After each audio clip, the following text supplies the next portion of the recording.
አሁን ጥያቄው ለምንድነው ነው ኢራን እንዲህ አይነት የአመራር ክፍተት ሊፈጠር ይችልባታል እየተባለ እና አያቶላህ አሊ ካሚኒ የአይአርጂሲ ወታደራዊ ጀነራሎችና መሪዎች እየተገደሉ እንዴት ነው ኢራን አሁን ምንም እንዳልተፈጠረ በሚመስል አይነት መልኩ የቀጠለችው የሚለው ጥያቄ ነው መጠየቅ ያለበት። በዚህ ጉዳይ ላይ መልሱን ይዤላችሁ መጥቻለሁ ለምን እንደሆነ። መልሱን ከመናገሬ በፊት ግን ቻሌንጅ ላደርጋችሁ ፈልጋለሁ። እንደምታውቁት በቲክቶክ ላይ አሁን በተከታታይ የመጣው ነው። ነገር ግን የፎሎወሮቹ ቁጥር 70,000 ቤት ነው ያለው። 100,000 እናስገባው ብዬ ጥሪ አቀርቤላችኋለሁ በሌላኛው ቪዲዮ። በጣም ብዙዎችም እሱን ተቀላቅላችኋል። አሁንም ቢሆን ይሄኛውን ቻሌንጅ በድጋሚ ለእናንተ አቀርብላችኋለሁ። ይሄንን የቲክቶክ ገጽ 100,000 እናስገባው።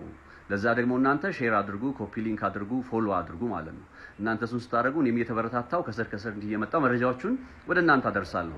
ቀደም ብዬ ያነሳውላችሁን ጥያቄ ልመልስላችሁ። ከዛ በፊት አንድ ቪዲዮ ላሳያችሁ። ፕሬዝዳንት ዶናልድ ትራምፕ ስለዚህ ስለ ግድያዎቹ በተመለከተ የተናገሩትም ማለት ነው። We're in a very strong position now and their leadership is just rapidly going. Everybody that seems to want to be a leader, they end up dead. የሚመጣ አመራርም እየተገደለ ነው።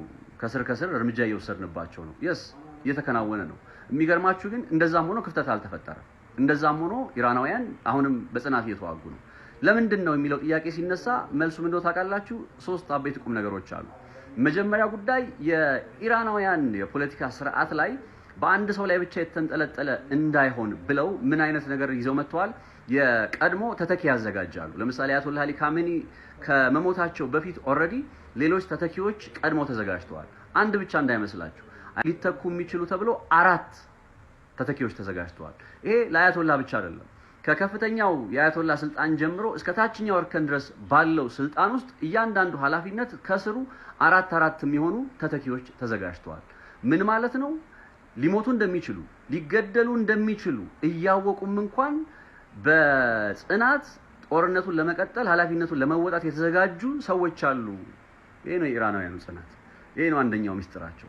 ሁለተኛው ጉዳይ አይአርጂሲ የሚባለው አካል በራሱ መንገድ ተልእኮችን እንዲፈጽም ያልተማከለ የሆነ ዲሰንትራላይዝድ የሆነ የፓወር ስርዓት ነው ያላቸውና አይአርጂሲ ወይም የኢራን አብዮታዊ ዘብ ከሌላ አካል ወይም ከሌላ ወገን ትዕዛዝ ሳይጠብቅ በራሱ መንገድ ጥቃቶችን እንዲሰነዝር የሚያስችልበት አይነት ስልጣን አለው። ይሄ በሀገሪቱ ህገ መንግስት የተሰጠው ስልጣን ነው።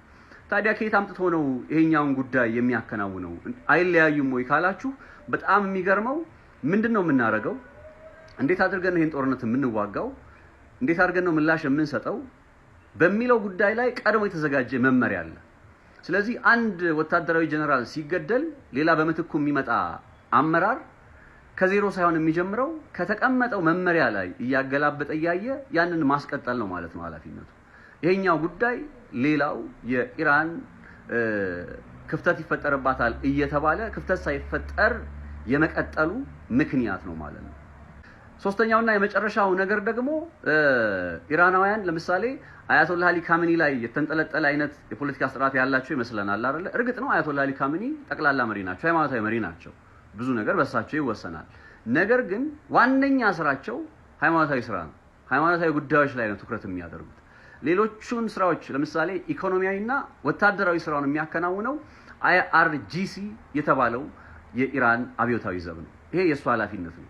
ፖለቲካዊ ስራን የሚያከናውነው ደግሞ የመሱድ ፔዜሽኪያን ፕሬዝዳንታዊ ጽህፈት ቤት ነው።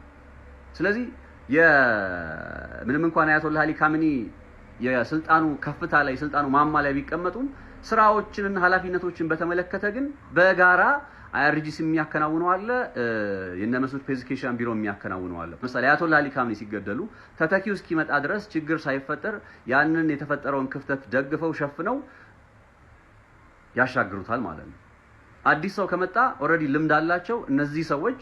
ምንም በቃ አዲስ ነገር ሳይሆን የተቀመጠ መመሪያ ስላለ በዛ መመሪያ መሰረት ነው የሚሄዱት ማለት ነው። እነዚህ ጉዳዮች ኢራን በጣም በሚገርማችሁ ሁኔታ ለአመታት ጦርነቱን ለመዋጋት ተዘጋጅቻለሁ ስትል አመት ሙሉ ጦርነቱን የምትዋጋበትን መመሪያ አዘጋጅታ ዛስዋይ እየቆየ በሄደ ቁጥር ጦርነቱ ከባድ እየሆነ ይመጣል የሚለው ሐሳብም አብሮ የሚነሳው ማለት ነው።